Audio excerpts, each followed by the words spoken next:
Et salut à tous, c'est Kangay Sugilu, on va faire une petite vidéo, on va s'interroger sur la nature profonde du booster Pokémon. Alors là voilà, j'ai une petite collection poster, on va ouvrir un coffret. Alors voilà, vous attendez pas à avoir une ouverture dans cette vidéo, hein, je n'ouvre les boosters qu'avec Nafi, hein, on fait la collection comme ça ensemble, et les ouvertures on les fait ensemble. Mais par contre voilà, je voulais avoir un petit booster en main pour pouvoir illustrer la vidéo sur ce qu'est du coup la nature profonde du booster Pokémon. Alors on peut voir ça effectivement de plus en plus comme un objet d'investissement, le Pokémon, et il y a deux manières de voir la chose. Soit on s'intéresse aux Pokémon en carte, ou alors aux Pokémon discellés, c'est-à-dire on garde des objets fermés ainsi, et c'est comme ça qu'on va pouvoir les collectionner. Alors quand on pense en termes d'actifs pour épargner, d'actifs financiers, on va voir plusieurs types d'actifs. On va voir les actifs qui produisent un rendement, qui produisent un cash flow, actifs classiques qu'on va voir par exemple, des obligations d'État qui vont produire un coupon, on va voir les actions qui vont produire des dividendes, l'immobilier qui va produire un loyer. Et du coup, ces actifs-là sont faciles à estimer, en tout cas, on peut arriver à en estimer leur valeur à partir du taux de la banque centrale, et puis faire de l'actualisation dessus sur les rendements qu'ils fournissent pour arriver à en déduire une valeur comparatif par rapport au fait de juste placer son argent sans risque au taux de la banque centrale.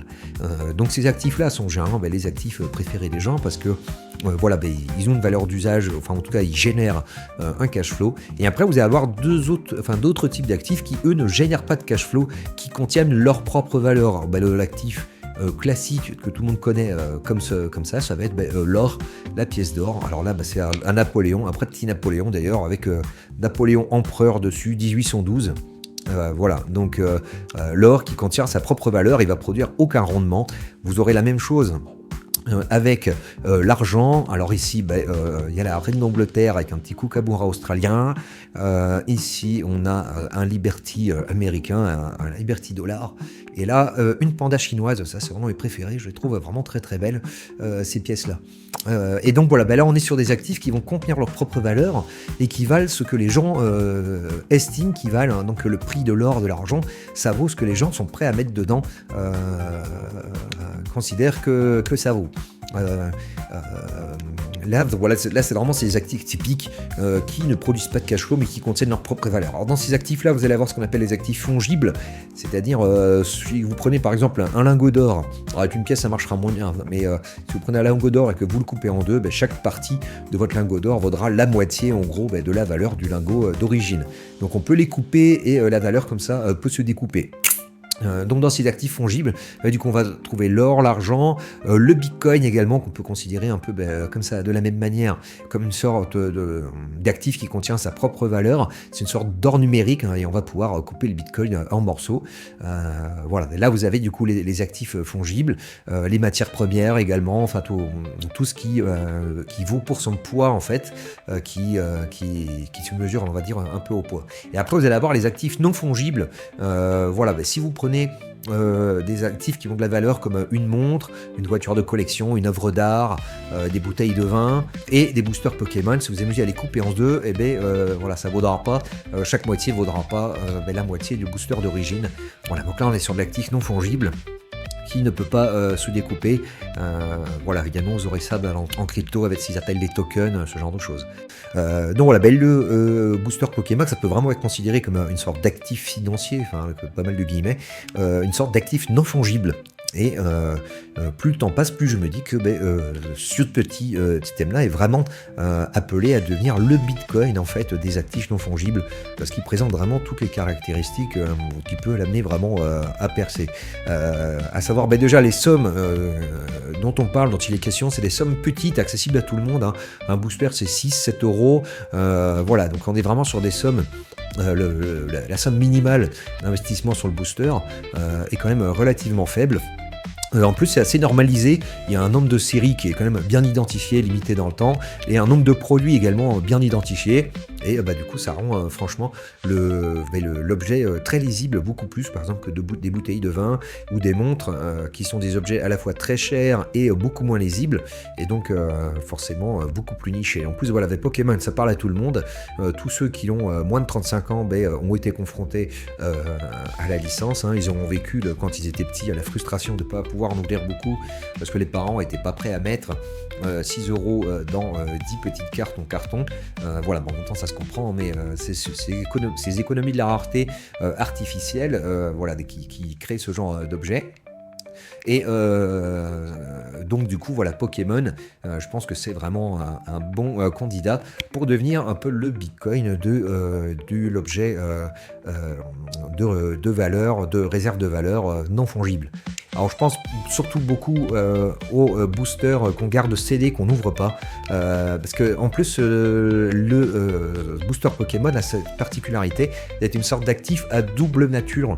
Il y a très peu d'actifs qui ont ce genre de caractéristiques-là. C'est-à-dire que à la base, un booster qui est fermé, c'est juste une promesse de hasard, en fait, de possibilité d'espérance de valeur contenue dans le booster, avec potentiellement des très belles cartes, ou alors rien du tout si on l'ouvre. Voilà, donc c'est en fait à ce stade-là, quand il est encore fermé, c'est une sorte de petite promesse de hasard, un petit coffre au trésor, on ne sait pas encore ce qu'il y a exactement dedans.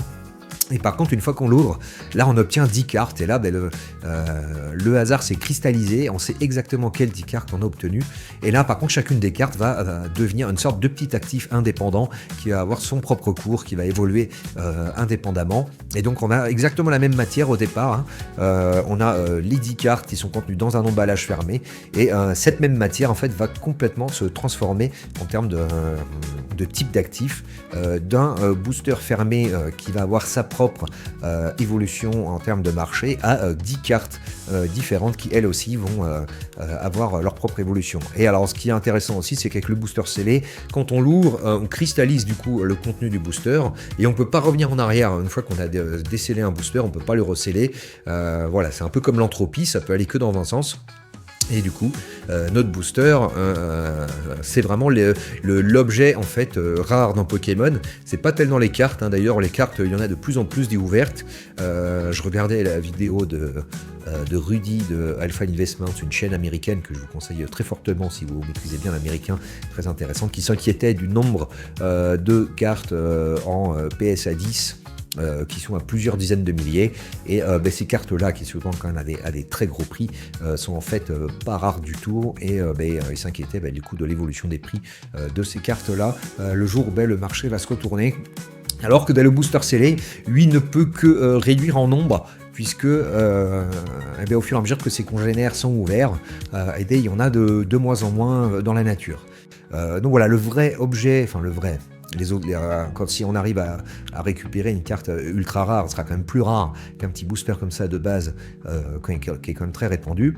Mais en moyenne, la vraie rareté en fait dans Pokémon, c'est le booster fermé, parce que dans le temps, ils sont amenés à se raréfier. Donc voilà, c'était une petite vidéo sur le sujet. Alors à voir, hein, dans 10 ans, soit elle sera complètement ridicule parce que Pokémon ne sera pas du tout devenu un actif de réserve, parce que il peut se passer plein de choses, hein, surtout le fait par exemple qu'ils impriment énormément et que la valeur finisse par tomber à zéro.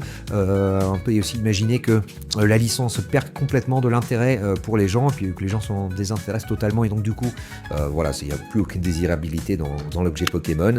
Donc voilà, si ça trouve tout ça, ça vaudra rien à l'avenir, mais à l'inverse, peut-être que ça va devenir un objet de référence. Aux États-Unis notamment, c'est en train de bouger très fort à ce sujet-là, et notamment avec les réseaux sociaux qui crée vraiment une animation autour de ce sujet des Pokémon, et puis en plus maintenant des sites comme TCG Player ou Card Market qui permettent vraiment de faire apparaître Pokémon comme un marché liquide, visible, avec de la profondeur.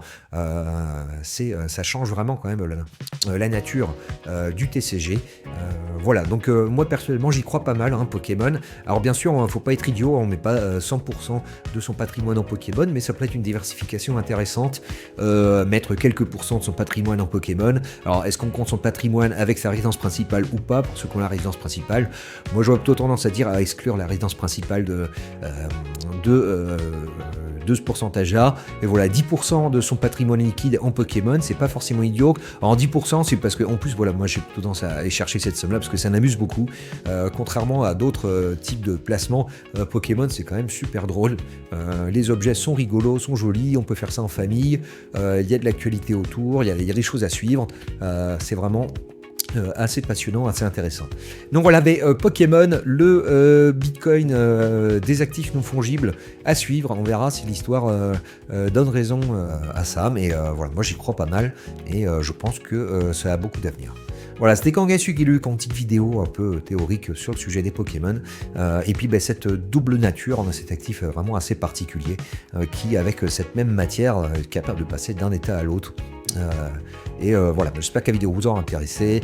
Et moi, je vous dis à bientôt.